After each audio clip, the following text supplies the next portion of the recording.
Russia Ukraine मसले के ऊपर भारत के न्यूट्रल रहने और वोटिंग में एब्सटेन करने से अमेरिका के अंदर कई सारे लोग भारत से नाराज हैं, जिनमें से कई सारे सीनेटर्स, कांग्रेसमैन और लॉ मेकर्स शामिल हैं। यूएस कांग्रेस में इन दिनों रशिया यूक्रेन युद्ध जोरों शोरों से डिस्कस किया जा रहा है। अमेरिका में कांग्रेशनल हियरिंग चल रही है, जिनमें यूएस कांग्रेसमैन, सीनेटर्स ये सवाल उठा रहे हैं कि अमेरिका के इतने दबाव और सैंक्शंस के बावजूद रशिया यूक्रेन के ऊपर हमले क्यों नहीं रोक रहा है। यूक्रेन युद्ध को लेकर डिस्कशन के दौरान जब भारत का नाम सामने आया तो वहां पर कई सारे कांग्रेसमैन ने भारत से नाराजगी जतानी शुरू कर दी और जो बाइडेन प्रशासन से सवाल पूछना शुरू कर दिया कि अगर अमेरिका भारत के लिए इतना कुछ कर रहा है, हमारे भारत के साथ इतने अच्छे संबंध हैं, तो फिर भारत रशिया के कैंप में क्यों है?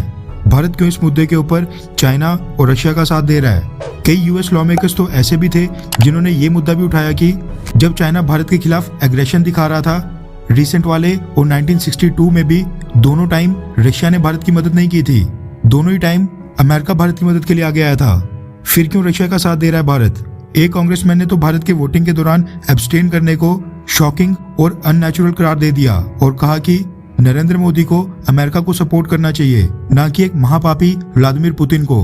बिल्कुल ठीक सुना आपने, यूएस कांग्रेस के अंदर व्लादिमीर पुतिन के लिए महापापी जैसे शब्दों का इस्तेमाल किया जा रहा है। दरअसल इस समय अमेरिका के अंदर एंटी रशिया और प्रो यूक्रेन सेंटिमेंट्स बेहद पीक के ऊपर हैं। इसलिए कई सारे लॉ मेकर्स, सीनेटर्स और कांग्रेसमैन भारत के रुख से काफी नाराज होकर भारत पर सवाल उठा रहे हैं। लेकिन आपको जानकर खुशी होगी कि बाइडेन प्रशासन के लोगों ने कांग्रेशनल हियरिंग्स के दौरान भारत पर उंगली ना उठाते हुए भारत का समर्थन किया, भारतीय सरकार के फैसलों को डिफेंड किया और सभी यूएस लॉ मेकर्स को समझाया कि भारत के इस फैसले के पीछे भारत की क्या मजबूरियां हैं और भारत क्या क्या कदम उठा रहा है। वैसे बाइडेन प्रशासन चाहे तो भारत के खिलाफ नैरेटिव चलने भी दे सकता था, लेकिन बाइडेन प्रशासन ने इंडिया को बहुत ही अच्छे से डिफेंड किया।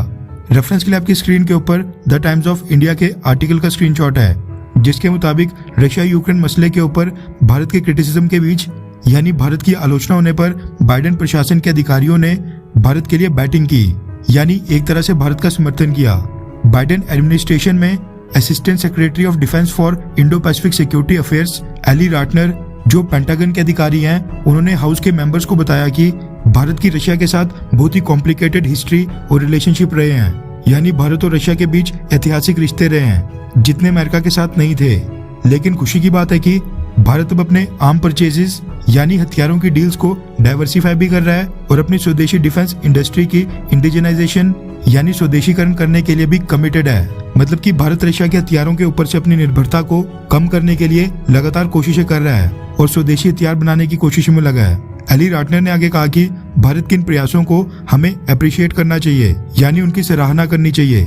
और जहाँ तक बात रशिया के साथ संबंध की है, भारत बिल्कुल सही दिशा में जा रहा है, यानी उनके मुताबिक भारत रशिया से नजदीकियां कम कर रहा है। वहीं भारत और अमेरिका के संबंधों को लेकर एली राटनर ने कांग्रेशनल हियरिंग में बताया कि भारत और अमेरिका डिफेंस रिलेशनशिप को इस समय बहुत ही इनक्रेडिबल मोमेंटम मिला हुआ है। दोनों देश लगातार आगे बढ़ रहे हैं और दोनों देशों की पार्टनरशिप और भी ज्यादा गहरी होते जा रही है। अमेरिका भारत के साथ मिलकर इंफॉर्मेशन शेयरिंग कर रहा है। स्पेस और साइबर स्पेस में भी दोनों देशों की बायलैटरल कोऑपरेशन लगातार आगे बढ़ रही है।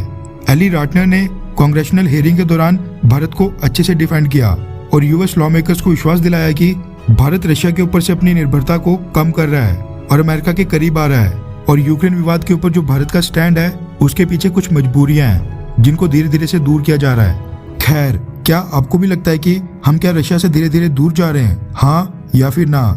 नीचे कमेंट करके अपनी राय जरूर बताएं।